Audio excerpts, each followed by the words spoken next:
భద్రాద్రి కొత్తగూడ జిల్లా రామచంద్రపురంలో ఉద్రిక్తత చోటు చేసుకుంది. 2 ఎకరాల భూ వివాదంలో ఇరు వర్గాల మధ్య ఘర్షణ జరిగింది.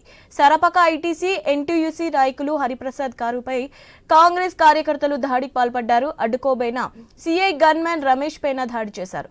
దాడి ఘటనపై అశ్వాపురం పోలీస్ స్టేషన్లో హరిప్రసాద్ ఫిర్యాదు చేశారు. పినపాక ఎమ్మెల్యే పాయం వెంకటేశ్వర్లు అనుచరులే దాడికి పాల్పడినట్లు ఆయన ఫిర్యాదులో పేర్కొన్నారు.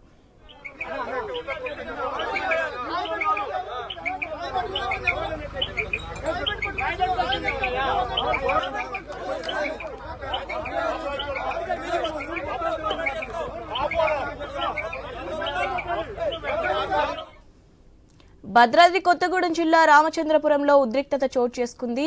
ఈ అప్డేట్స్ పైన మా ఐన్యూస్ ప్రతినిధి నవీన్ అందిస్తారు. నవీన్.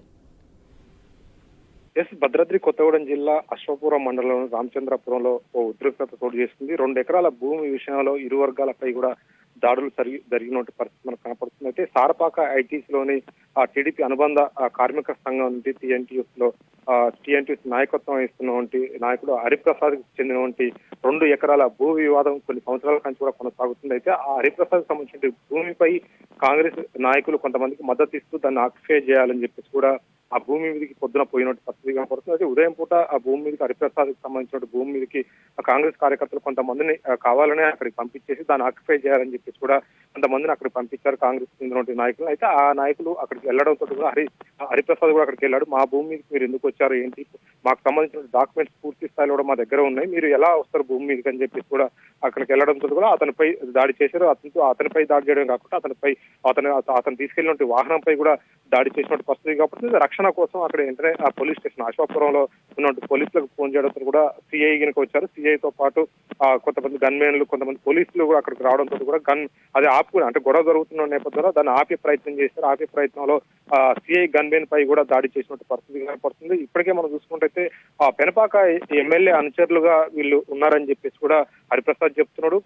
కాంగ్రెస్ పార్టీకి సంబంధించినటువంటి పెనపాక ఎమ్మెల్యే పాయం వెంకటేశ్వర్లు అనుచరులే మాపై దాడి చేశారు, మా కారు ధ్వంసం చేశారు, అంతేకాకుండా అడ్డు వచ్చినట్టు ఏదైతే భూమి మీదకి ఎందుకు వచ్చామని అడిగినందుకు మాపై కూడా దాడి చేశారని చెప్పేసి కూడా ఒక కంప్లైంట్ అయితే ఇచ్చారు. అయితే దీంట్లో వాళ్ళపై కేసు కూడా నమోదు చేస్తామని పోలీసులు చెప్తున్నారు. అంతేకాకుండా విధులకి ఆటంకం, అంటే పోలీసులకు సంబంధించి అక్కడ వివాదం జరుగుతుంది, లాండ్ ఆర్డర్ ప్రాబ్లం, విధులు నిర్వహించడానికి వెళ్ళినటువంటి పోలీసులపై కూడా ఆ కాంగ్రెస్ కార్యకర్తలు దాడి చేశారు. ఈ నేపథ్యంలో పూర్తి స్థాయిలో కూడా వాళ్ళపై కూడా 2వ కేసు కూడా నమోదు చేస్తామని చెప్పేసి కూడా పోలీసులు చెప్తున్నారు. అయితే ఈ నేపథ్యంలో ఎమ్మెల్యే, అంటే అక్కడ స్థానికంగా ఉన్నటువంటి ఎమ్మెల్యే పాయం వెంకటేశ్వర్లు అనుచరులు కాబట్టి పూర్తి స్థాయిలో కూడా ఆయనను చూసుకుని ఈ అడవుడి చేస్తున్నారు. ఈ ల్యాండ్ కి సంబంధించినటువంటి దాన్ని ఆక్యుపై చేయడం, సెటిల్మెంట్ కి సంబంధించి ప్రధానంగా చూసుకున్నట్టయితే ఇవన్నీ కూడా సెటిల్మెంట్ గొడవలని చెప్పుకోవచ్చు. సెటిల్మెంట్ల కోసం దిగుతున్నారు, ఎమ్మెల్యేను చూసుకుని ఇదంతా చేస్తున్నారని చెప్పేసి కూడా హరిప్రసాద్ చెప్తున్నాడు. అయితే ఈ నేపథ్యంలోనే పూర్తి స్థాయిలో కూడా ఎమ్మెల్యే అన్నదండలు ఉన్నా సరే, ఎవరున్నా సరే ఖచ్చితంగా వాళ్ళపై కేసులు పెట్టాలి. అంతేకాకుండా పోలీసులపై కూడా దాడి చేశారు. ఎందుకంటే రక్షణగా వచ్చినట్టు పోలీసులు అక్కడ ఏం జరుగుతుంది,